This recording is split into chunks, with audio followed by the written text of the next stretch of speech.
Warning, the following ZipRecruiter radio spot you are about to hear is going to be filled with F-words. When you're hiring, we at ZipRecruiter know you can feel frustrated, forlorn even, like your efforts are futile, and you can spend a fortune trying to find fabulous people, only to get flooded with candidates who are just fine.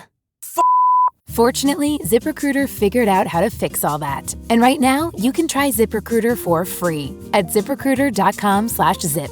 With ZipRecruiter, you can forget your frustrations because we find the right people for your roles fast, which is our absolute favorite F word. In fact, 4 out of 5 employers who post on ZipRecruiter get a quality candidate within the first day. Fantastic! So, whether you need to hire 4, 40, or 400 people, get ready to meet first-rate talent. Just go to ZipRecruiter.com/zip to try ZipRecruiter for free. Don't forget, that's ZipRecruiter.com/zip. Finally, that's ZipRecruiter.com/zip.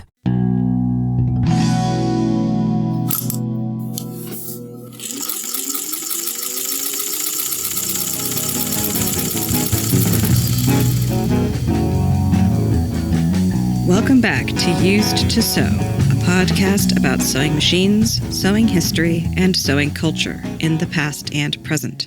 I am your producer and co-host Aradia, daughter of your main host, T.R. Kelly, who is here today to talk to you about the Davis machine, the coolest sewing machine you've probably never heard of.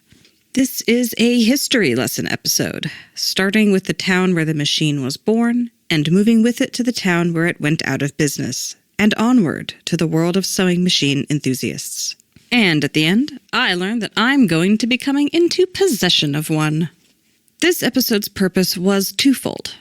One fold was to let TR tell me about this cool new machine that I'm going to get. And the other was to cater to our first and best patron's love of history. My maternal grandmother has been a pillar of support for both of us since forever, and as you already know from our intro last month, she gave us a bit of a health scare that interrupted our recording schedule. As you will hear in the opening of the episode, she was doing great after coming back home with a new set of directives from her doctor and celebrating her 87th birthday. All was well. However, just yesterday, as of me recording this introduction, she has passed away. It was sudden, not exactly expected, and is going to take a bit of adjusting for us both. We are okay. We're glad that TR came back up to Oregon when she did, and that we both took the time to visit with Grandma recently, but it is still a big hole to put into our family. There may be future recording disruptions as we celebrate her life and put her to rest, but I'm sure you won't mind. So, this episode, and the next few, will be particularly dedicated to her life, her legacy, and her unwavering support of her weird kids and grandkids. Before we get into today's episode, I do think it's worth mentioning that we have both upgraded our recording computers by the grace of your son and my brother.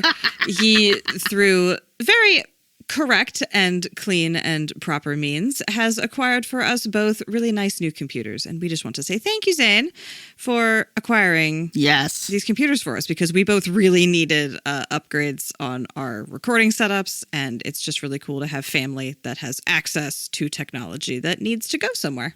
Yeah, Zane is kind of like, he did the reduce, reuse, recycle thing. He's an IT guy for a large corporation, and they replace their laptops every 4 years, period. Radia, how old was your computer that you were using? Oh, I don't even remember, but I was using it like when I was still at community college. So it has to be more than 10 years old. Like, the poor thing was struggling so hard to record and run Zoom at the same time. Same with mine. I was using a 2012 Macintosh. And so now we both have these really awesome matching HP Elite books. Hi, welcome back to Used to Sew.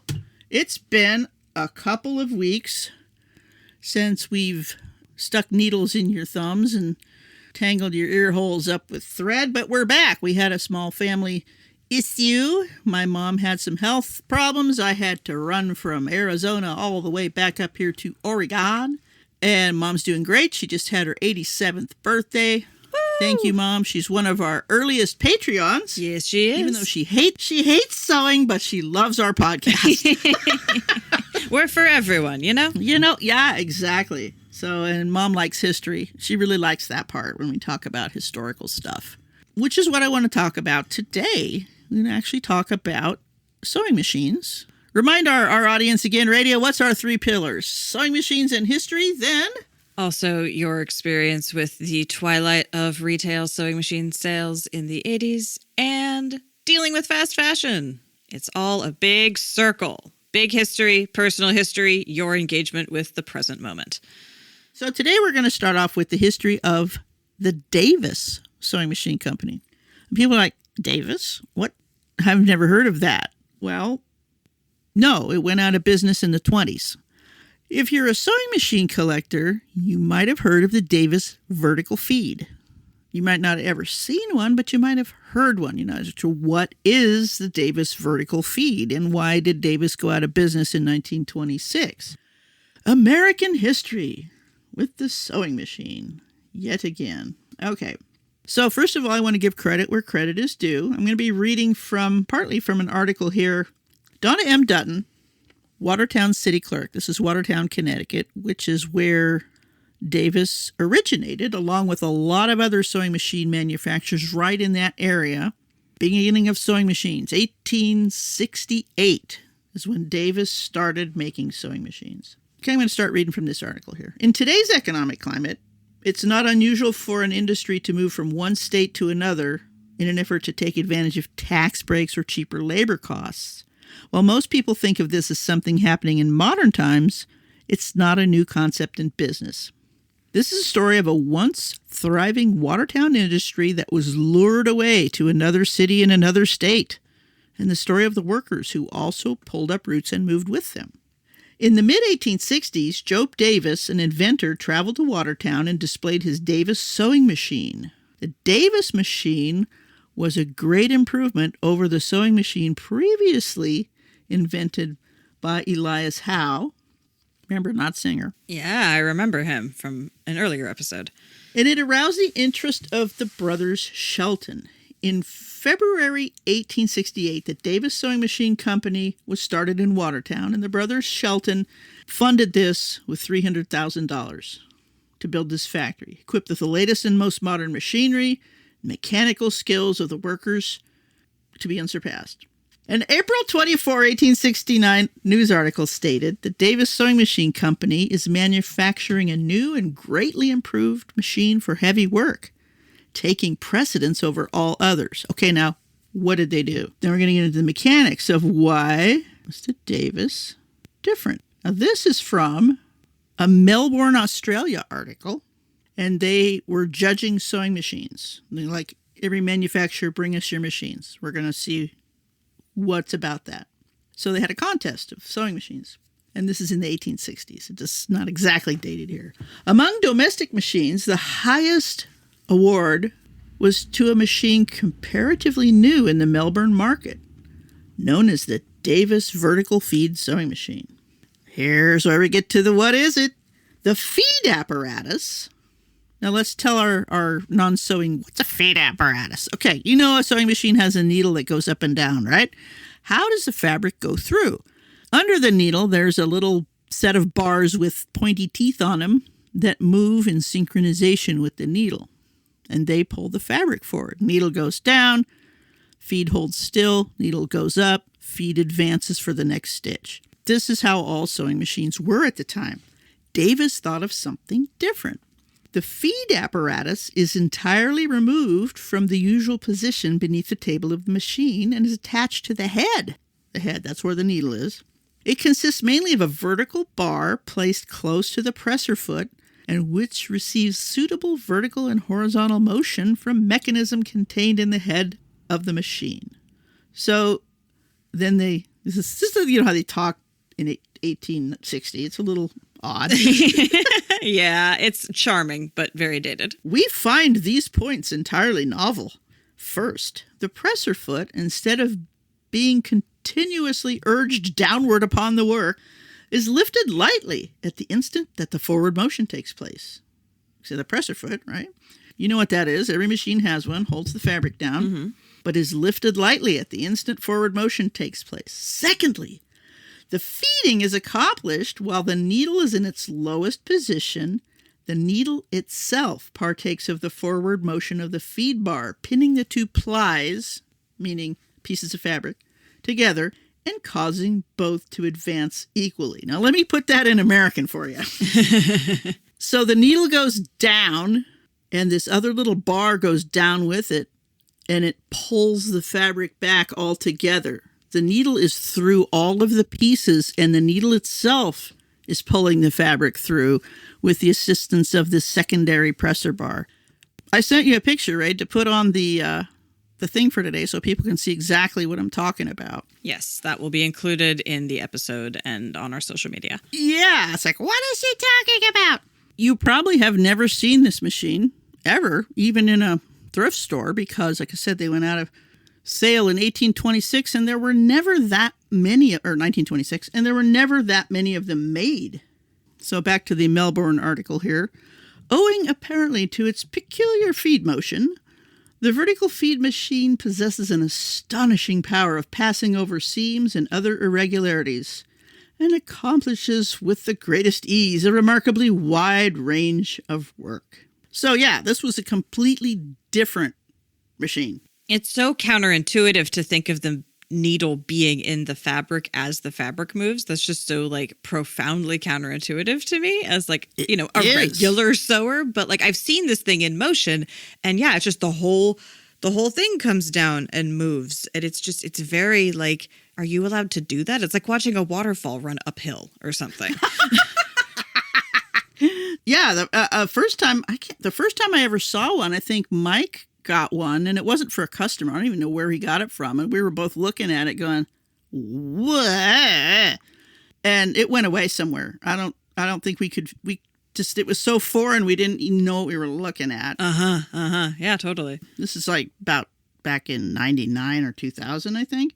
So here we are back in Watertown, and by 1875, now we know about this vertical feed, right? So by 1875, the company had 175 employees, and the assets of the company were about $1 million. This is 1875. Ooh, that's a lot. That's an actual lot of money back then. They were selling these machines worldwide.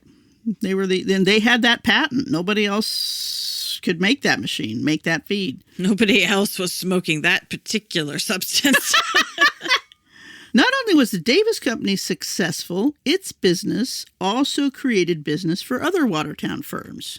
This is really excellent. Unlike Singer, which had their whole factory, is like they own everything from the forest to the foundry to the rail yards. Davis is making the machines, and they're getting their stuff from other suppliers. They're stimulating the economy rather than being totally vertically integrated. Right. It's not a company town situation where you can dictate everything. Like Singer's more like a coal mine that way. Right. Since the Davis Company did not own a foundry, that's where they melt the iron, they made arrangements with Bagley and Sewall to do the casting of the iron parts.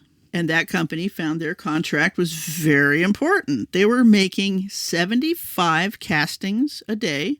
Later, production was stepped up, and there were weeks when over 150 machines were manufactured each day. Okay. Now, contrast that with Singer. Yeah. Yeah, that's a very different rate. And you can see why, like many people, have never heard of Davis at all.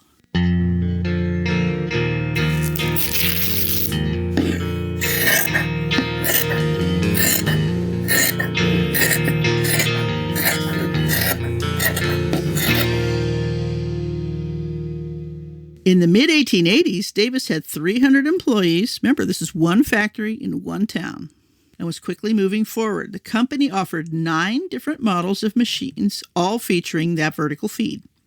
Prices ranged from $55 for the ornamental machine on an iron stand with a black walnut top and drawers to a full cabinet model, which was highly ornamented with inlaid pearl. Ooh. They don't even say how much that was. If you have to ask, you can't afford it. Right. $55. This is, and I don't know if they did any sort of thing like Singer with the hire purchase. Each machine was sent out with all the bits and bobs you needed, instructions, attachments. Check this out. The owners of the company were always looking for ways to advertise. They all were. If you look at ladies' magazines from back then, 1870s and 80s, sewing machines are a lot of the advertisements. Before World War I and after the sewing machine combination patent ran out, there were a lot of people making machines because now it was like, that original patent combination with Singer and Howe and Grover and Baker and Wheeler and Wilson. That ran out in the 1870s, so now innovation was going again. So before World War I interrupted everything, this was fertile time to say, hey, I've got an idea for a sewing machine. And even if you're just copying somebody else's thing, everybody wants a sewing machine. It's like the early days of automobiles. Oh my God, we need to have this. So the demand is high. Lots of people are making machines. You want to advertise yours. You want to, hey, come see my machine. There's so many out there. Why should you come see mine? Well, Davis came up with an ingenious method through the use of music. I've seen some sheet music from this. They enlisted the members of the old Fireman's City Band, outfitted them with new uniforms and instruments, and named them the Davis Sewing Machine Marching Band. What? Sewing machines had a marching band?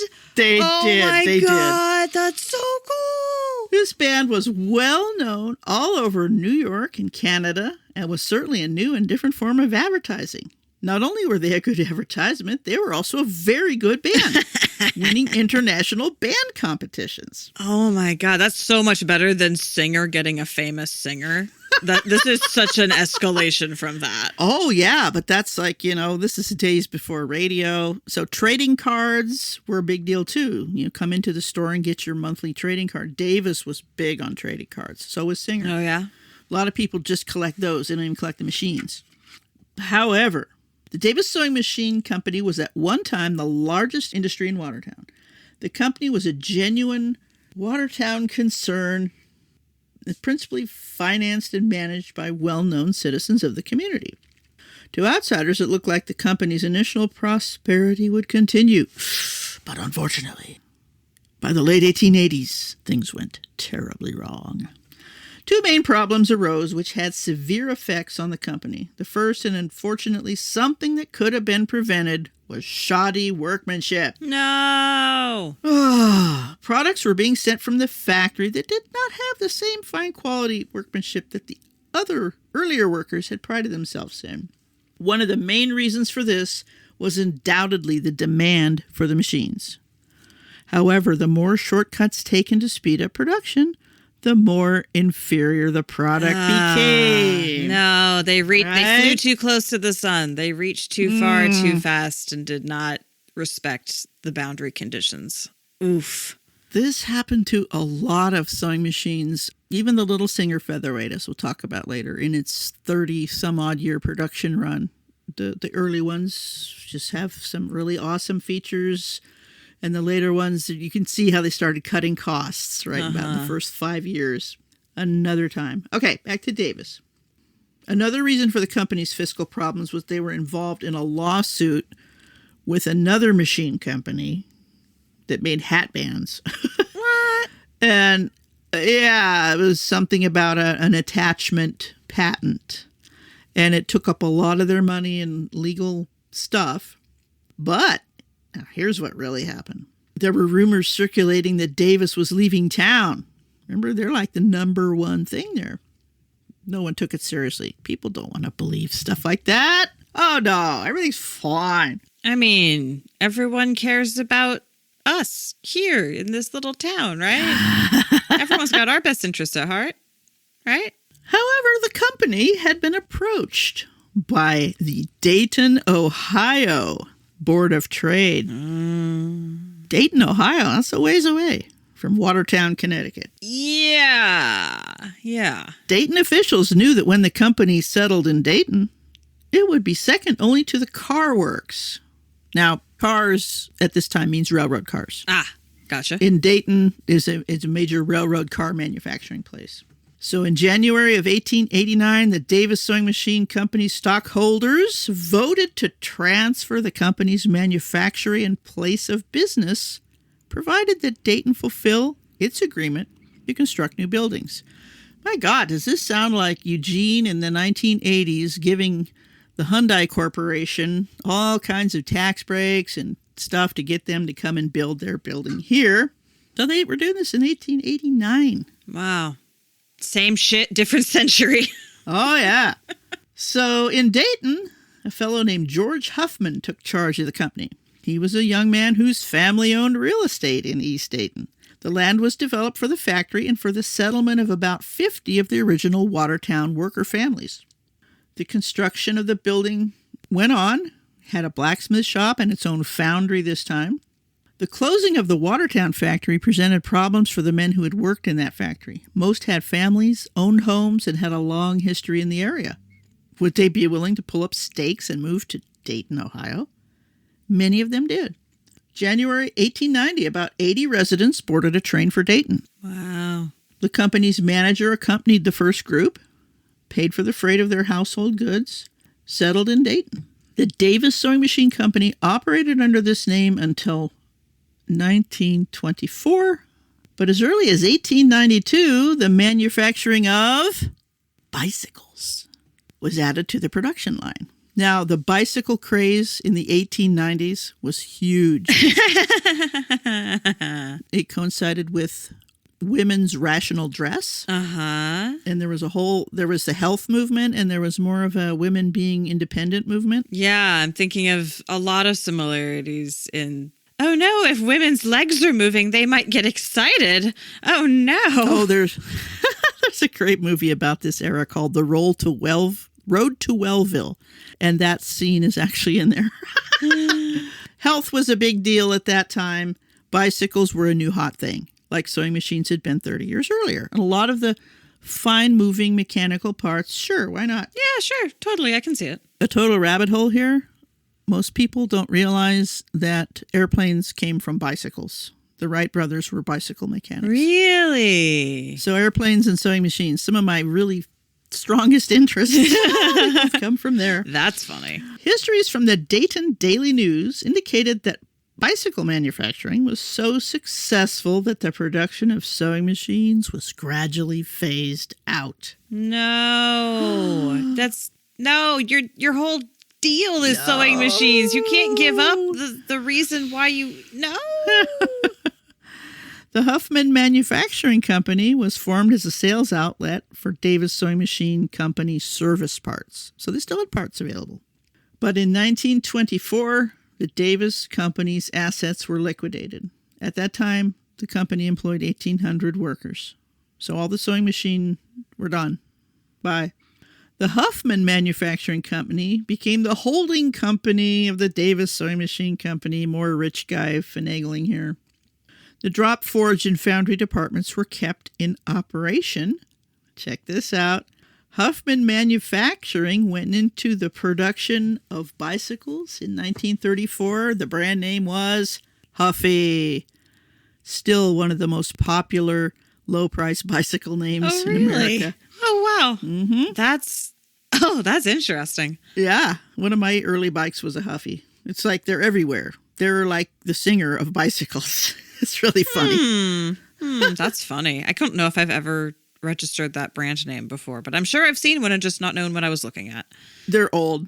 I think the name is still around, but it's something Chinese. During World War II, Huffman Manufacturing made service equipment, military bicycles, and ammunition components. So like many sewing machine and fine, bicycles, same thing. Sure, all that fine machining stuff is really important for war manufacturing. They started doing rotary power lawnmowers in 1950, and by 1999, the Huffy Bicycle Factory closed and moved to Mexico. Many people commented that it was a sign of the times. However, for students of history, it's just another case of history repeating itself. Mm-hmm. Yeah.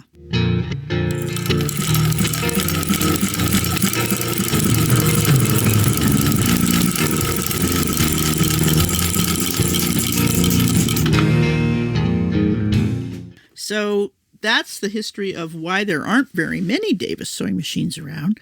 Now, why do you want one? Why does this even matter? If you're a collector, they're rare.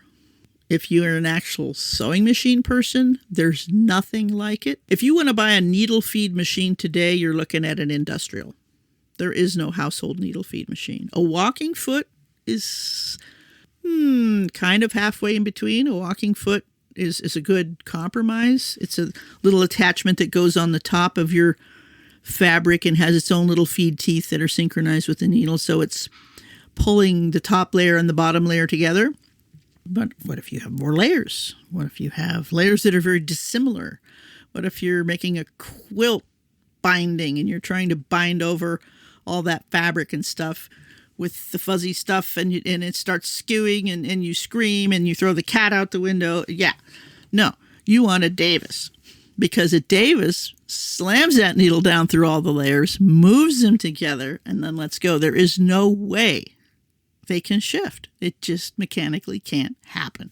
Gotta say, that does sound attractive as someone who has definitely had my stuff get all skewy, even when I'm not trying to put together like multiple layers of things. I have tried to make quilty things. And yeah, this all does sound very, very enticing as a mechanical alternative to my current machines. Oh, this is such a good segue, because I have one. I'm bringing it out to you. Oh, well, isn't that handy? It's in a beautiful treadle cabinet. Tiger oak, 4 drawers, David's vertical feed. Is this the one you've been working on for a while? I got this one right before I left last year. Okay. And I've taken it all apart and evaluated it and decided it's going to live at your house. Wow. Because I don't have any room for it, because you can use it, and because it's pretty. That's a good trifecta of reasons. I like it. I know you'll love this thing. But it's a long bobbin. You've never had a long bobbin machine before. No, yeah. Yeah, learning how to thread a shuttle. But you already thread class 15 bobbins, so you have the... Yeah. I'm like, which treadle do I want to take out to radio? Do I want to take out a 66 Singer with a top drop-in? Nice machine, but she's got... No, she needs something new. She needs a Davis vertical feed. That opens up options. Oh, and there's one thing about them that a lot of people find off-putting. They take a really burly needle. Of course they do. They have to drag it through, right? The needle is almost a 1/4 inch longer than a standard sewing machine needle.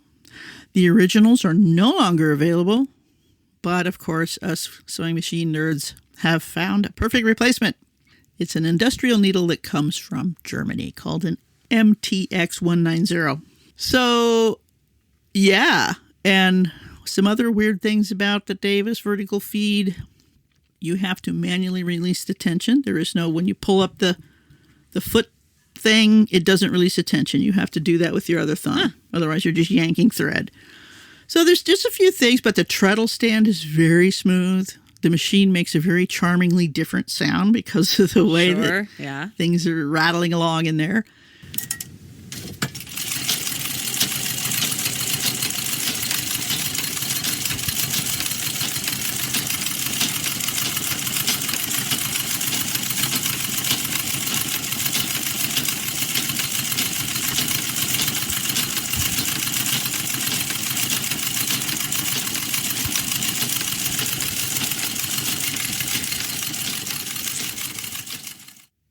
Davis machines were rarely, if ever, electrified. The reason being, if you look at the hand wheel, you got a very unique hand wheel. It only has 3 spokes. And the belt groove sits on the outside of the wheel, not the inside of the wheel. So this puts it really far from the body of the machine. There's no way to hook a motor up to that unless it's got a very long motor shaft. I did buy a Davis with a motor like that. I've not plugged that motor in because it's pretty sketchy looking. I can fix it. It's on the to-do list. I have 2 of the old Davis machines. Now, all my machines are Dayton era, not Watertown era. I've not noticed any problems with them other than notorious for bad finishes. The shellac is rotten on every Davis you find unless it's been taken very good care of. And it has a very distinctive way that it fails. It looks like alligator skin. Mm-hmm. Well, that's a manageable problem. It is. So what I'm doing is stripping them off. And there's actually a lady in Australia who makes a decal set for this machine. Oh, wow. So I'm not going to bother with, I've got 2 heads. One of them is completely stripped, primed, ready to paint and decal. The one I'm bringing you has its original decals, and they're originally worn, but still very beautiful. We can repaint it later if we want to, but for now, it looks kind of cool just like it is. Vibes.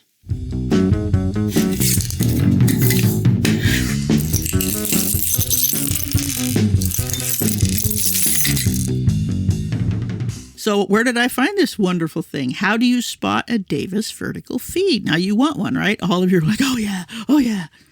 I looked on Craigslist. Then I looked on Facebook Marketplace. You want to look somewhere, the newer models. Okay, I got sidetracked there. I have 2 of the older ones, pre-1900, and I have 2 that are post-1900 called new vertical feed. They use a standard needle, and they release the tension by themselves, and they have a reverse.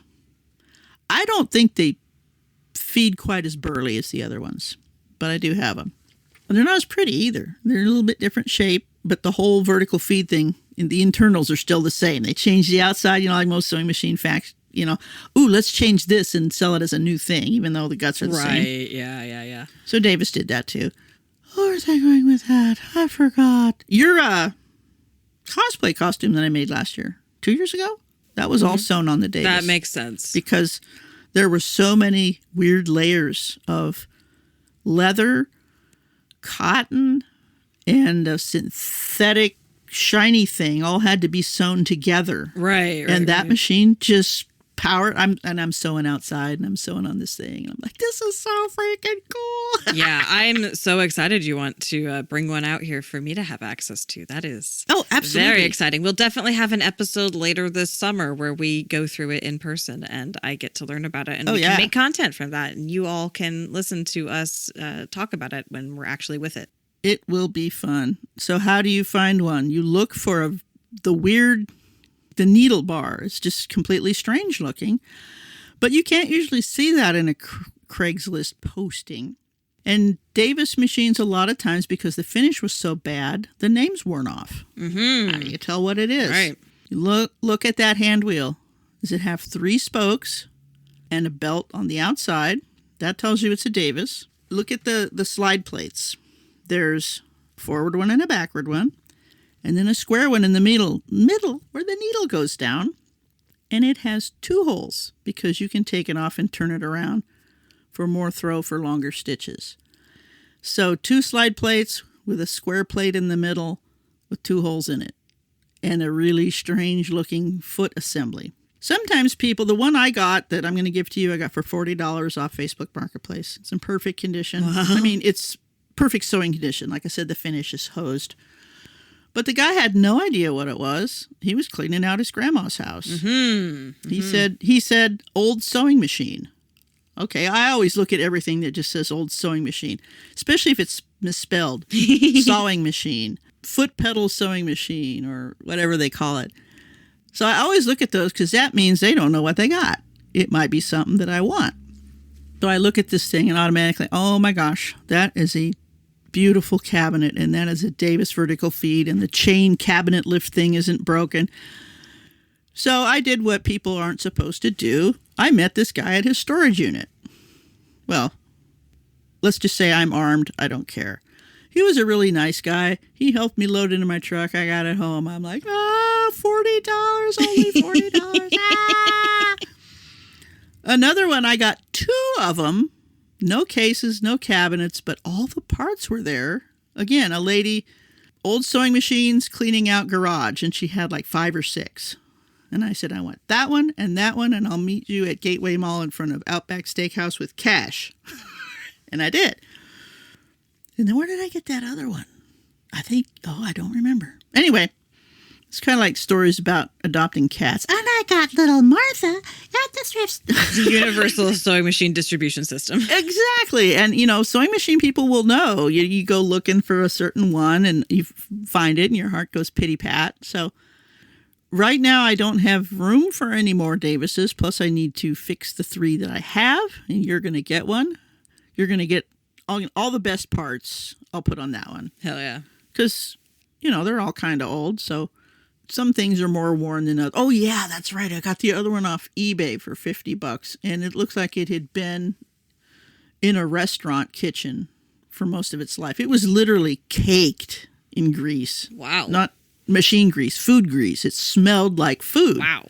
It's like, where did this thing come from? I immediately soaked it in kerosene. Goodbye. You don't want that patina. No. So, oh, yeah, that's the one that I have currently got. Yeah, I soaked it in kerosene. I scraped. Then I soaked it in other stuff and pretty much got it down to bare metal. This is after I took all the internal bits out and sanded it and primed it. And now I'm going to paint it a very deep maroon and put those brand new decals I got from Australia on. And it's going to be so pretty. Anyway, that was today's dump about the Davis, which is one of my personal favorite sewing machines. If you have a chance to get one, pro tip, watch videos on YouTube before you attempt to take the head end apart. You will not get it back together without some help. That sounds like you know from personal experience. I'm very mechanically minded. I figured it out. But there's a guy, the late, great John Hellig, who was quite a Davis expert. And he's got some great videos up about how to get all the bits, the rollers and bearings to go back into the nose. Because it doesn't look like any sewing machine you've ever worked on. It's completely different. Oh, there was one featured in that video that we reviewed. Yeah, there was. The girl with all the piercings and tattoos who was a tattoo artist. She had a working Davis. She demonstrated it. It was awesome. So anyway, when people say, TR, what's your favorite machine? If it's straight stitch only, it's going to be Davis. Zigzags, there's a lot of good ones. But for today, I'm a Davis guy. That's all for this episode of Used to Sew. Stay threaded, but don't let your tension be too high. And there you have it. The story of the Davis vertical feed machine. From Watertown, Connecticut to Dayton, Ohio, from a dedicated marching band to a pivot into bicycle production, and from a cool if obscure machine I'd barely ever heard of to an anticipated addition to my sewing room. I hope that our verbal descriptions of how the vertical feed differed from a regular machine made sense to you. This is a difficult medium to communicate visual information through. In addition to a history lesson, you also got some updates on our family. Not usually the best focus for a topical podcast, but it was merited this time.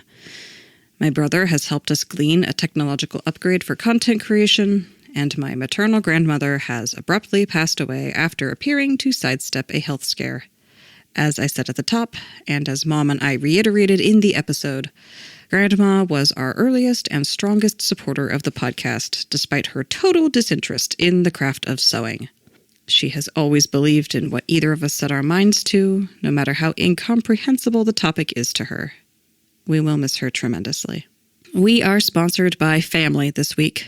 You can follow us on Facebook and Instagram, and you can support us by sharing the podcast with your friends, and also with money, at patreon.com/used2sew. Thank you for listening to us here at Used to Sew. We always welcome your additions, corrections, and feedback in general. Please reach out to us via email at usedtosew@gmail.com. Used to Sew is a production of Fox and Raven Media. For more podcasts from Fox and Raven Media, visit our website at foxandravenmedia.com.